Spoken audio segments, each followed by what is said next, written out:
ನಮಸ್ತೆ ವೀಕ್ಷಕರೇ, ಸುದ್ದಿಗಾರ ಲೇಡೀಸ್ಗೆ ಸ್ವಾಗತ. ನಾನು ನಿಮ್ಮ GM ರಾಜಶೇಖರ್.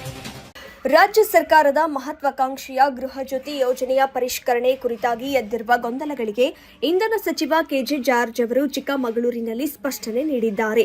ಮಾಧ್ಯಮಗಳೊಂದಿಗೆ ಮಾತನಾಡಿದ ಅವರು, ಸರ್ಕಾರ ಯೋಜನೆಗಳನ್ನು ಸಾರಾಸಗಟಾಗಿ ಪರಿಷ್ಕರಣೆ ಮಾಡಲು ಮುಂದಾಗಿಲ್ಲ.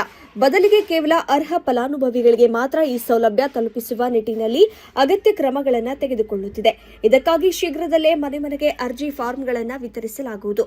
ಆ ಫಾರ್ಮ್ ನೀಡಿದಾಗ ಜನರಿಗೆ ಯೋಜನೆಯ ಮಾನದಂಡಗಳ ಬಗ್ಗೆ ಸಂಪೂರ್ಣ ಮಾಹಿತಿ ತಿಳಿಯಲಿದೆ ಎಂದು ಹೇಳಿದರು. ಇದು ಯೋಜನೆ ಕಡಿತ ಅಥವಾ ಹೊಸ ಪರಿಷ್ಕರಣೆಯಲ್ಲ. ಬದಲಿಗೆ ಅರ್ಹರಿದ್ದವರಿಗೆಲ್ಲ ಸೌಲಭ್ಯ ಸಿಗುವಂತೆ ಮಾಡುವುದು ಮತ್ತು ಅರ್ಹರಿಗೆ ಇದು ಸಿಗದಂತೆ ತಡೆಯುವ ಪ್ರಕ್ರಿಯೆಯಾಗಿದೆ ಎಂದು ಸಚಿವರು ಸ್ಪಷ್ಟಪಡಿಸಿದರು. ಪ್ರಸ್ತುತ ರಾಜ್ಯದಲ್ಲಿ ಬರೋಬ್ಬರಿ 1,64,00,000 ಫಲಾನುಭವಿಗಳು ಈ ಯೋಜನೆಯಡಿ ಉಚಿತ ವಿದ್ಯುತ್ ಸೌಲಭ್ಯಗಳನ್ನು ಪಡೆಯುತ್ತಿದ್ದಾರೆ. ಕೇವಲ ನಿಜವಾದ ಅರ್ಹರುಗಳನ್ನು ಗುರುತಿಸುವ ಉದ್ದೇಶದಿಂದ ಮಾತ್ರವೇ ಈಗ ಮಾಹಿತಿ ಸಂಗ್ರಹಿಸಲಾಗುತ್ತಿದೆ ಎಂದು ತಿಳಿಸಿದರು.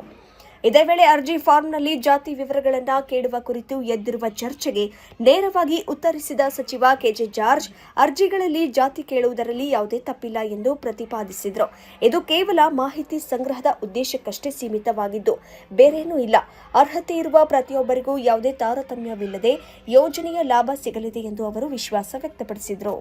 ಇವತ್ತಿಂದಲ್ಲ, ಅದು ಸರ್ಕಾರ ಮುಂದಾಗಿದೆ. ಅದು ಯಾವಾಗ ಅಂದ್ಬಿಟ್ಟು ಮನೆ ಮನೆಗಳಿಗೆ ಕೊಡ್ತೀವಿ, ಆಗ ಗೊತ್ತಾಗ್ತದೆ ನಮ್ಮ ಪರಿಷ್ಕರಣೆ ಮಾಡ್ತೀವಿ ಅಲ್ವ. ಪರಿಷ್ಕರಣೆ ಅಲ್ಲ, ಅರ್ಹರಿದ್ದಾರ ಎಲ್ಲರಿಗೂ ಸಿಗ್ತದೆ.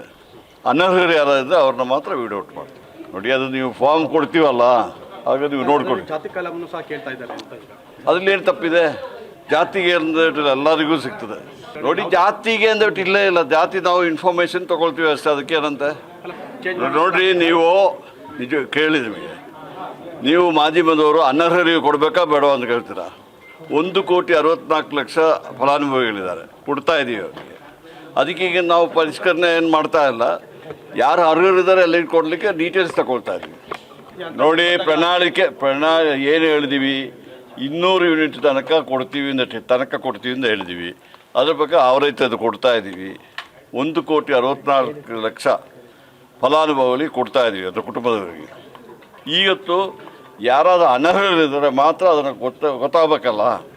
ಎಷ್ಟೋ ಕಂಪ್ಲೇಂಟ್ಸ್ ಬರ್ತಾ ಇದೆ, ಅದರ ವಿಚಾರದಲ್ಲಿ ನಾವು ಡೀಟೇಲ್ಸ್ ತಗ್ತೀವಿ.